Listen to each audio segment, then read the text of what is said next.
Muitas vezes nós, seres humanos, temos uma gigantesca dificuldade de dizer adeus. Devido a isso, nós permanecemos ligados a pessoas e projetos que já não valem a pena e que hoje só nos causam angústia e dor. Apesar disso, nós não conseguimos e até mesmo não queremos nos despedir. É sobre isso que eu gostaria de refletir hoje. Eu tenho certeza de que muita gente que está me ouvindo, quando passa por uma dor emocional, fica alguns meses triste, desanimada, e depois supera, segue a vida. Quando terminou um namoro, por exemplo, você ficou um tempo triste, sem energia, sem ânimo, mas logo depois você conheceu novas pessoas e tocou a sua vida. Mas eu também tenho certeza que alguns de vocês não conseguem superar essas dores com tanta facilidade. Alguns de vocês, após uma dor emocional, ficam muito tempo sofrendo, muitos meses e às vezes até anos de angústia. Existem pessoas, inclusive, que nunca conseguem superar totalmente um trauma emocional e seguem pelo resto da vida marcadas pela perda de uma pessoa amada, seja no término de um relacionamento ou pelo processo de luto. Apesar disso, apesar de cada um de nós vivenciar o processo de dor emocional de jeitos muito particulares, existe um certo padrão de comportamento que dificulta muito a superação de uma dor emocional. Tenta imaginar agora um processo de ruptura emocional, de dor afetiva. Os mais óbvios são os que vêm primeiro à nossa cabeça. O término de um namoro, a separação ou divórcio no casamento, o processo de luto pela perda de uma pessoa amada, esses são exemplos que nos vêm mais facilmente à cabeça. Mas há também outros exemplos que não são tão óbvios. A mudança de emprego ou até mesmo uma mudança mais radical de carreira, como quando uma pessoa muda seu campo de atuação por completo no mercado, por exemplo. Esses são exemplos não tão óbvios, mas tão reais quanto os outros. Afinal, são processos de ruptura que frequentemente causam certas dores emocionais. Em todos esses casos, existe um tipo de comportamento que é muito prejudicial. E que comportamento é esse? Para falar desse tipo de comportamento, eu vou continuar usando como exemplo o término de um relacionamento afetivo. Porque, afinal de contas, esse é o tipo de dor emocional mais comum. E depois eu vou mostrar como que princípios semelhantes se aplicam a outras dimensões da vida, tal como a vida profissional, por exemplo. Então vamos lá. Se você nunca passou por isso, provavelmente você conhece uma pessoa que passou. A pessoa termina um relacionamento. Geralmente é um término difícil, que costuma ser indesejado, ou seja, a pessoa não queria que o relacionamento terminasse. Ou então, pelo menos, a pessoa não queria que terminasse daquela forma. Por consequência, eis que se instala uma grande dor emocional. A dor do coração partido de que nós já falamos anteriormente. Essa dor é real e intensa. A pessoa é dominada por uma sensação de perda e com isso ela passa a sentir uma série de emoções negativas. A mais óbvia é a tristeza, mas também há uma certa perda de sentido na vida.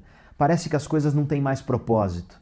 Muitas vezes isso vem acompanhado por uma ausência de vontade, ou seja, uma enorme falta de desejo de fazer as coisas, especialmente coisas novas, mas também as coisas que se gostava de fazer antes do término. Pode também ocorrer aquilo que nós chamamos de anedonia, que é a incapacidade de obter prazer com as coisas. Obviamente, um quadro mais sério e longo disso pode até configurar uma depressão, e nesses casos a pessoa deve procurar a ajuda de um profissional de saúde mental. De qualquer forma, muitas pessoas que passam por esse processo, nos diversos níveis de gravidade em que ele pode ocorrer, muitas pessoas adotam um certo tipo de hábito. Elas criam o costume de acessar a página do Facebook, o Instagram ou as demais redes sociais do ex-namorado ou da ex-namorada, por exemplo.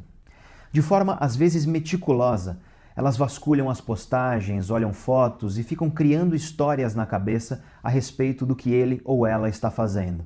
Será que ela já está com outra pessoa? Quem que é essa menina do lado dele? E por aí vai. Muitas vezes, a pessoa usa amigos em comum como fonte de informação, para saber como o ex ou a ex está, o que ele ou ela anda fazendo, etc. Se você é amigo de uma pessoa assim, ela frequentemente traz à tona, em conversas cotidianas, assuntos que envolvem o ex ou a ex. A pessoa frequentemente rumina emocionalmente o término. Ou seja, ela mastiga pensamentos bons e ruins de novo e de novo, mirabolando possíveis formas de mostrar para o ex ou para a ex que eu já superei isso, ou então que eu estou melhor agora, ou até confabulando pequenas vinganças pelo que foi sofrido. É muito frequente também que isso tudo aconteça enquanto você mantém contato com essa pessoa que te causou dores e tristezas por conta do término. Alguém que te machucou muito, por exemplo, e que vocês acabaram voltando a se falar, às vezes pela internet ou por mensagem. Em contatos que parecem relativamente casuais e cotidianos, a pessoa parece estar tranquila, mas você, como sofreu e ainda sofre muito com o término, sempre sente uma certa tensão emocional, algo de mal resolvido entre vocês. Apesar disso, você continua com esses contatos e com o hábito de pesquisar como está a vida da pessoa.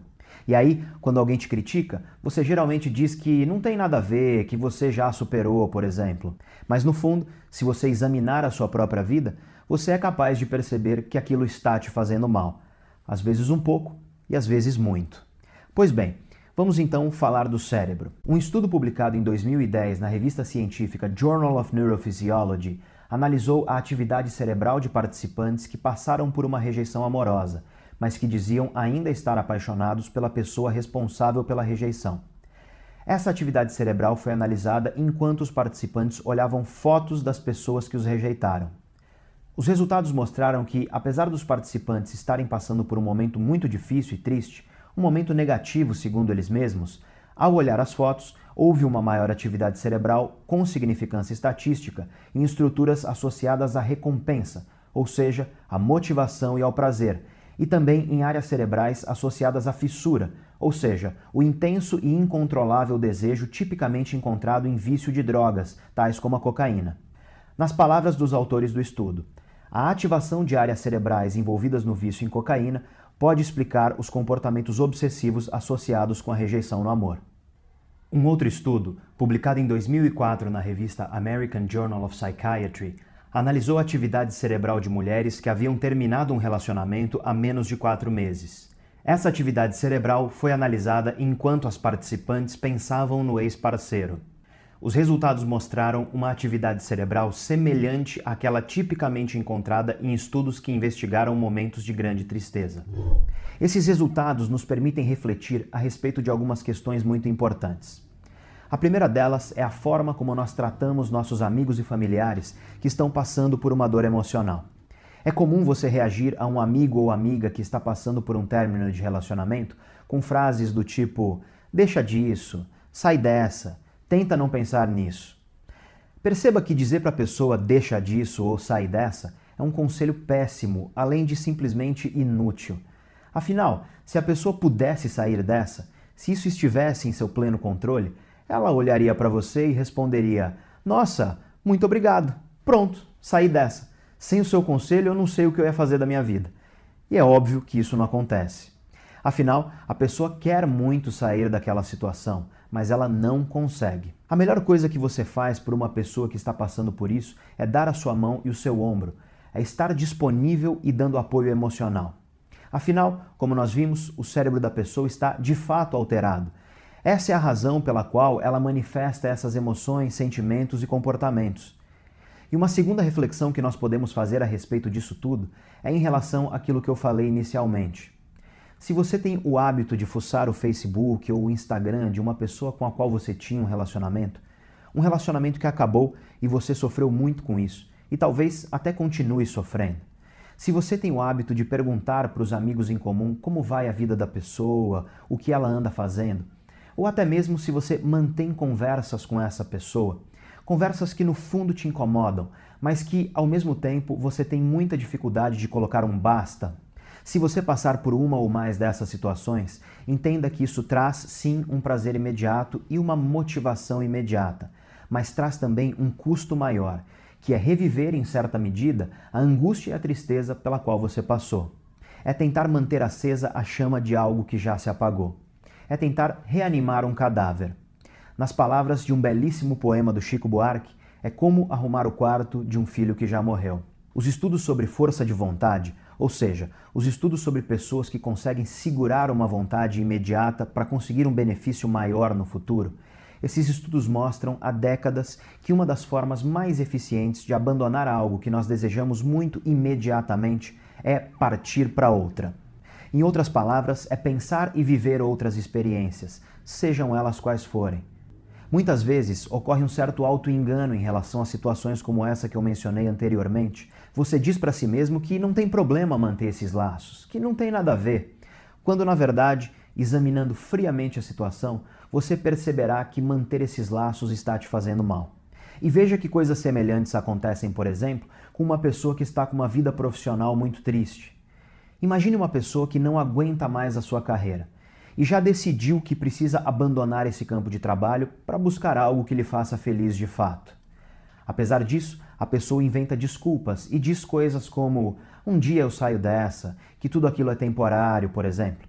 O medo de dizer adeus é totalmente compreensível. Dizer adeus a uma carreira é muito difícil. O medo e a insegurança podem ser sufocantes.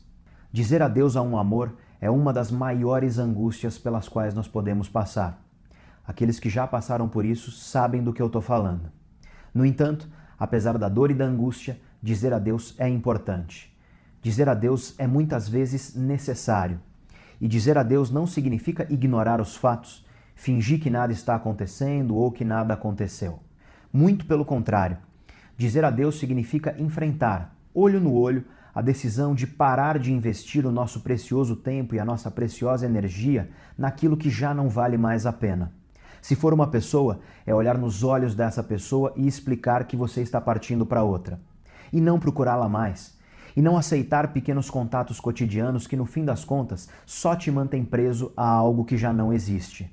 É olhar no espelho e verdadeiramente admitir para si próprio que não existem certezas na vida. A única certeza é a morte. E cada dia que você passa gastando sua energia com pessoas e projetos que não valem a pena, é um dia a menos que você poderia estar investindo em ser maior e mais feliz. Então, siga em frente, sem olhar para trás com dúvidas. Siga em frente, às vezes com dor, às vezes com um gigantesco aperto no coração. Mas apesar disso, você segue em frente motivado, porque você sabe que tudo que poderia acontecer, de bom ou de ruim com aquela pessoa ou aquele projeto, já aconteceu.